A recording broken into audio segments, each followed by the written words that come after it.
Morning বন্ধুরা, তোমরা সবাই কেমন আছো? আশা করছি সবাই ভালো আছো। আমার নতুন চ্যানেল ফুড লাভার জয়া চ্যানেলে তোমাদের অনেক অনেক স্বাগত। আজকের ব্লগটা এখান থেকেই শুরু হচ্ছে। তাহলে আমি জয়শ্রী শুরু করছি আজকের ব্লগটা। আজকে বুধবার। আজকের ভিডিওতে অনেক কিছু আছে, দেখতে থাকো আর সঙ্গে থাকো।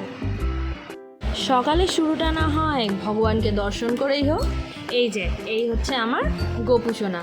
তো সকালবেলা আজকে বুধবার, সকালবেলা চান ঠান করে ঘরের কাজ করে রেডি হয়ে গিয়ে পুজো টুজো করে আমি রেডি হয়ে গেছিলাম, মানে রান্না করব বলে। কারণ সকালবেলা আজকে বুধবার, আমার বরের ছুটি, তো রান্না তো করতে হবে। তাই বরকে বললাম যাও একটু মাছ আনগে যাও। তো ও গেল মাছ আনতে। আর একটু পরেই দেখলাম মেঘ করেছে। আর কি সুন্দর লাগছে দেখো বাইরেটা, এত সুন্দর ওয়েদারটা হয়েছে। কিন্তু এই যে রোজ বৃষ্টি হচ্ছে আর ভালো লাগছে না। তাই তাড়াতাড়ি বরকে বললাম যাও মাছ নিয়ে এসে। এমনিতে মাংস হয় প্রতি বুধবার, কারণ আমার বরের রবিবার ছুটি থাকে না, বুধবার থাকে। কিন্তু আজকে মাছ এই জন্য বললাম, আগের সপ্তাহে যেহেতু হয়েছে তো তাড়াতাড়ি ওই জন্য করে, যেহেতু মেঘ করেছে বলেও তাড়াতাড়ি গেল মাছ আনতে। আর ও বেরোতে না বেরোতেই ঝমঝমিয়ে জলটা নামলো। যাক বৃষ্টিতে ভিজে ভিজেই মাছ আনলো, রুই মাছ এনেছিল। তো রুই মাছ বললো কি আজকে একটু ভাপা করবে, অনেক দিন খাইনি, খেতে খুব ইচ্ছে যাচ্ছে। বললাম ঠিক আছে। কিন্তু এমন বৃষ্টি হচ্ছে, দিল্লিতে এখন ঝিলোকা শহর হয়ে গেছে, কিন্তু হাসির হলেও জিনিসটা ভালো লাগে না, অনেক জায়গায় ডুবে গেছে। কিন্তু যাই হোক, তো এরপরে আমি 4 পিস মতো মাছ ভেজে নিয়েছিলাম, কারণ 4 পিস মাছের আমি নর্মাল ঝাল করব। আর 10 পিস মতো মাছ হয়েছিল, তার ভিতরে মুড়োও ছিল, আর বাকিগুলো আমি ভাপা করব, সেই জন্য ভেজে নিলাম। তো এরপরে আমি মাছে ভাপা করার জন্য তো যে মিশ্রণটা লাগবে, মানে এখানে আমি দিয়ে দিয়েছিলাম সর্ষে, পোস্ত, একটু বাদাম, কারণ আমার ঘরে পোস্তটা শেষ হয়ে গেছিলো। তো যেটুকু ছিল সেটুকুতে দিয়েই আমি মিক্স করে নিয়েছিলাম। তারপরে একটা বাটিতে এই পোস্ত বাটাটা, একটু দই, একটু নুন, লঙ্কা গুঁড়ো, হলুদ গুঁড়ো, একটুখানি চিনি দিয়ে আমি জিনিসটাকে ভালো করে মিশিয়ে নিয়েছিলাম।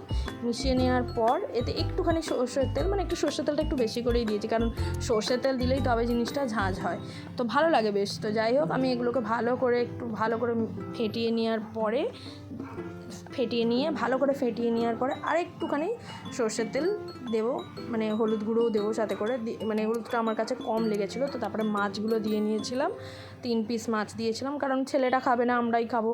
তো আমি আর বর খাবে, আর বাকিটা তো ঝাল, নর্মাল ঝাল হয়েছিল।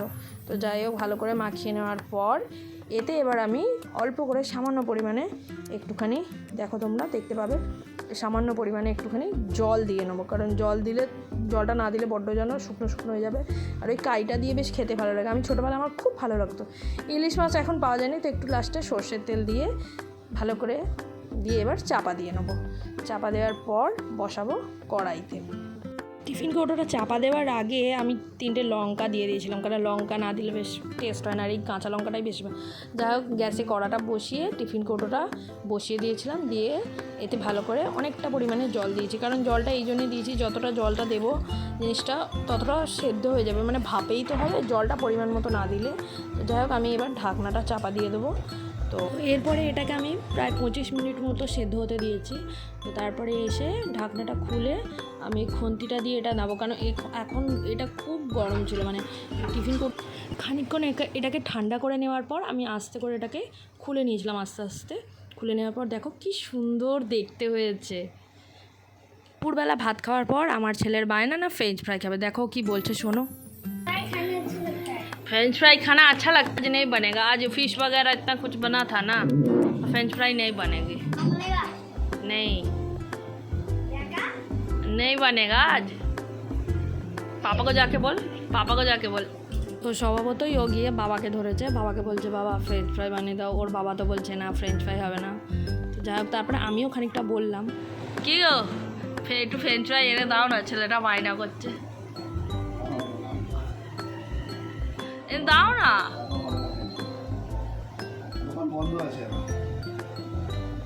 দিতে হবে না, যাও। তো স্বভাবতই অনেক বলার পর শেষমেশ ওর বাবা রাজি হলো। তো আমার বর মাঝে সাঝে বানায়। যাই হোক, তো এখানেও একটা ডিম, একটুখানি কর্নফ্লাওয়ার দিয়ে ভালো করে, একটু নুন ভালো করে দিয়ে ব্যাটারটাকে ভালো করে ফেটিয়ে নিচ্ছে। আর একটু ভালো করে ফেটিয়ে নেবে ও, দেখতে পাবে তোমরা। কারণ ও না ফাটালে না জিনিসটা একটু দানা দানা লাগে, মানে ব্যাটারটা দানা দানা। তারপরে এতে একটুখানি জিরে গুঁড়ো, একটুখানি লঙ্কা গুঁড়ো, একটু হলুদ গুঁড়ো ভালো করে দিয়ে আবার ব্যাটারটাকে আরেকবার একটু নাড়িয়ে নেবে।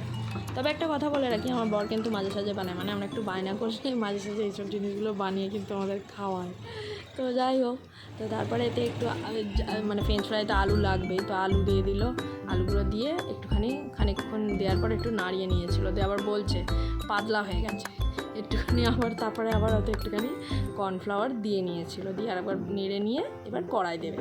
তো তারপরে তেলটা গরম হয়ে এসেছিলো, তাই জন্য এতে একটা একটা করে আলুগুলো দিয়ে দেওয়া হয়েছিল। দিয়ে দেওয়ার পর মোটামুটি 10 মিনিট মতো ভাজলেই এই ফ্রেঞ্চ ফ্রাইগুলো হয়ে যাবে, কারণ এটা বেশিক্ষণ সময় লাগে না, তাড়াতাড়ি হয়ে যায়। তো ফ্রেঞ্চ ফ্রাইগুলো রেডি হয়েছিল। তো তার মধ্যে ওর মাথায় একটা বদবুদ্ধি হচ্ছে, কেন না আমি ওকে এক প্রকার জোর করে বলেছিলাম না যে আমাকে একটু ফ্রেঞ্চ ফ্রাই করে দাও, বা ছেলেটা খাবে বলেছে বলে। তো যাই হোক, সেই জন্য ও ফ্রেঞ্চ ফ্রাই রেডি করছে। তো তোমরা দেখতে পাবে আগেও কী করেছে। তো এই ফ্রেঞ্চ ফ্রাইটা হচ্ছে প্রথম পক্ষের ফ্রেঞ্চ ফ্রাই। যাই হোক, থালাতে তুলে দিচ্ছি এবং দেখতেও সুন্দর হয়েছিল। তো যাই হোক, এইগুলো নিয়ে আমি ছেলেকে খাওয়াতে চলে গেছিলাম। তো খানিকক্ষণ পরে ও আসবে, দেখো। না না, ফ্রেঞ্চ ফ্রাই বলেছিলিস তো এনে।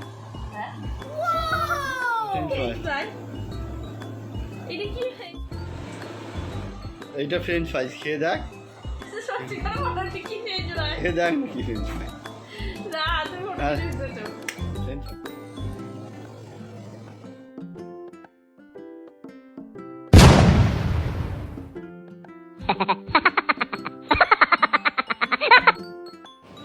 তো ওকে যেহেতু আমি ফ্রেঞ্চ ফ্রাই বানাতে বলেছিলাম, ও আমাকে লঙ্কার ফ্রেঞ্চ ফ্রাইটা হলো শেষ পর্যন্ত।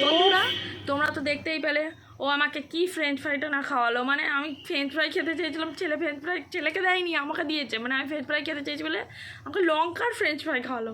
এর বদলা আমি নেবই। তো যাই হোক, তোমাদের যদি আমার ভিডিওটা ভালো লেগে থাকে আর আমার কন্টেন্টটা যদি তোমার ভালো লেগে থাকে, তাহলে অবশ্য করে আমার চ্যানেলটা শেয়ার অ্যান্ড সাবস্ক্রাইব করতে ভুলো না, কিন্তু কমেন্টটা অবশ্যই করবে। তো যাই হোক, আজকের মতো ভিডিওটা এখানেই শেষ করলাম। দেখা হবে আবার একটা নতুন ভিডিওতে। ততক্ষণের জন্য টাটা, গুড বাই। আর অবশ্যই সবাই ভালো থেকো, সুস্থ থেকো, স্বাভাবিক থেকো। টাটা।